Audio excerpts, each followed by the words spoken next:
वर्ष 2017 के यूपी विधानसभा चुनावों के बाद एक नाम जो सबसे ज्यादा चर्चा में रहा है वो है योगी आदित्यनाथ का।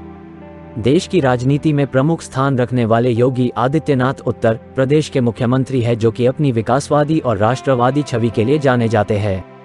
योगी आदित्यनाथ ने जिस प्रकार उत्तर प्रदेश का विकास किया है, शायद ही कोई मुख्यमंत्री कर पाया होगा। योगी जी भारतीय जनता पार्टी की तरफ से राजनेता है जिन्होंने कई महान कार्य किए हैं। तो दोस्तों, अब योगी जी के बारे में विस्तार से जानकारी प्राप्त करते हैं कि किस प्रकार वे राजनीति में आए तथा आम जन के प्रिय नेता बन गए। सीएम योगी आदित्यनाथ का जन्म 5 जून 1972 में उत्तराखंड के गढ़वाल जिले में एक राजपूत परिवार में हुआ। बचपन में इनका नाम अजय सिंह बिष्ट था, जो इन्हें इनके गुरु द्वारा संन्यास ग्रहण करने के पश्चात प्रदान किया गया था। इनके पिताजी आनंद सिंह बिष्ट वन विभाग में फॉरेस्ट रेंजर थे, जिनकी मृत्यु 20 अप्रैल 2020 को कोरोना काल के दौरान हो गई थी। परिवार के 7 भाई बहनों में ये 5वें नंबर पर है। इनकी माता का नाम सावित्री देवी है, जो कि अभी भी योगी के पैतृक गांव में रहती है। इनकी शिक्षा की बात करें तो इन्होंने अपनी प्राथमिक शिक्षा टिहरी गढ़वाल के गजा क्षेत्र में स्थित स्कूल में की। इसके बाद ये आगे की शिक्षा के लिए ऋषिकेश आ गए, जहां वर्ष 1989 में इन्होंने भरत मंदिर इंटर कॉलेज से इंटरमीडिएट की परीक्षा उत्तीर्ण की थी। आपको बता दें कि योगी आदित्यनाथ हेमवती नंदन बहुगुणा गढ़वाल विश्वविद्यालय से गणित में स्नातक है। इसके अतिरिक्त इन्होंने पोस्ट ग्रेजुएशन के लिए भी एडमिशन लिया था, परंतु इस समय देश में राम मंदिर को लेकर आंदोलन होने लगे एवं उससे योगी जी का मन पढ़ाई से हट गया और उन्होंने पढ़ाई छोड़ दी। योगी आदित्यनाथ पर गुरु गोरखनाथ का गहरा प्रभाव रहा है। ऐसे में ये वर्ष 1993 में गोरखपुर आ गए थे। यहाँ गोरखनाथ मंदिर में महंत अवैद्यनाथ की शरण में इन्होंने दीक्षा ली और 15 फरवरी 1994 को ये पूर्ण रूप से नाथ संप्रदाय का हिस्सा बन गए। साथ ही इन्होंने अपनी पुरानी पहचान त्याग कर योगी आदित्यनाथ नाम भी ग्रहण कर लिया।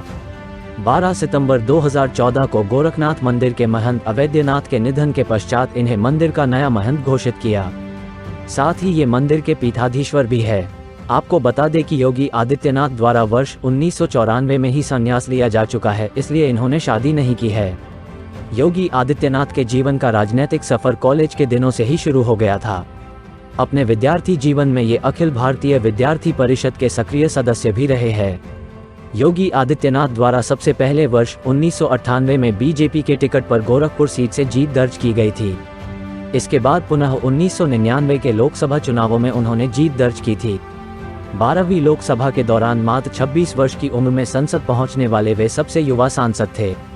इसके बाद वर्ष 2004, 2009 और 2014 के लोकसभा चुनावों में भी इन्होंने लगातार 5 बार संसद बनने का रिकॉर्ड बनाया था।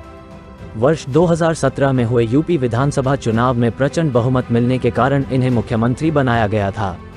आपको बता दें कि निजी जीवन में योगी आदित्यनाथ को पालतू जानवरों से बहुत प्यार है। अक्सर गाय को चारा खिलाते हुए योगी की तस्वीर सोशल मीडिया पर वायरल होती रहती है। साथ ही वे अन्य जानवरों को भी पालते हैं। योगी की दिनचर्या सुबह 4 बजे से शुरू होती है, जिसके बाद ये हठ योग क्रिया करते हैं। साथ ही अपने निजी जीवन में वे सादगी से रहते हैं। हालांकि अपनी प्रखर छवि के बावजूद भी योगी आदित्यनाथ अपने बयानों के कारण अक्सर चर्चा में रहते हैं। सन 2002 में इनके द्वारा एक हिंदू युवा वाहिनी संगठन की स्थापना की गई थी। हिंदू युवा वाहिनी संगठन हिंदू युवाओं का एक सामाजिक, सांस्कृतिक और राष्ट्रवादी समूह है। ये संस्था हमेशा किसी न किसी विवाद में उलझी रहती है। योगी जी पर सन 2005 में ईसाई धर्म के लोगों का धर्म परिवर्तन कराने का आरोप लगाया गया। जनवरी 2007 में गोरखपुर में मुहर्रम के दौरान हिंदू और मुस्लिम समुदाय के बीच विवाद हो गया था, जिसमें एक व्यक्ति की मृत्यु हो गई। तब योगी जी को गिरफ्तार कर लिया गया था, जिसके कारण गोरखपुर में दंगे हुए। इसका आरोप योगी जी के हिंदू युवा वाहिनी संगठन पर लगाया गया। योगी जी पर आजमगढ़ में 7 सितंबर 2008 को जानलेवा हमला हुआ, जिसमें 100 से ज्यादा गाड़ियों ने उन्हें घेर लिया तथा कई लोग लहूलुहान हो गए। इस हमले से वे बाल बचे। मुख्यमंत्री के रूप में औरतों के लिए सबसे बड़ा अभियान एंटी रोमियो चलाकर आदित्यनाथ जी ने उत्तर प्रदेश के सभी महिलाओं में सुरक्षा की भावनाओं को बढ़ाया। अपराधियों की अवैध संपत्तियों को सीज करवाया। 500 सालों के बाद अयोध्या में राम जन्मभूमि मंदिर का निर्माण कराने में योगी आदित्यनाथ जी ने अहम भूमिका निभाया। आदित्य योगी नाथ जी ने अपने कार्यकाल में लव जिहाद के खिलाफ कानून बनाया। उत्तर प्रदेश पर्यटन स्थलों के कारण देश भर में प्रसिद्ध है। उन सभी पर्यटन और धार्मिक स्थलों के सुंदरता को बरकरार रखने के लिए योगी आदित्यनाथ जी ने कई कदम उठाए। जिन इमारतों को नव निर्माण करने की जरूरत थी, उन्हें फिर से निर्माण करवाया। इसके साथ ही पवित्र नदी गंगा की सफाई में और राम मंदिर के निर्माण में महत्वपूर्ण भूमिका निभाया।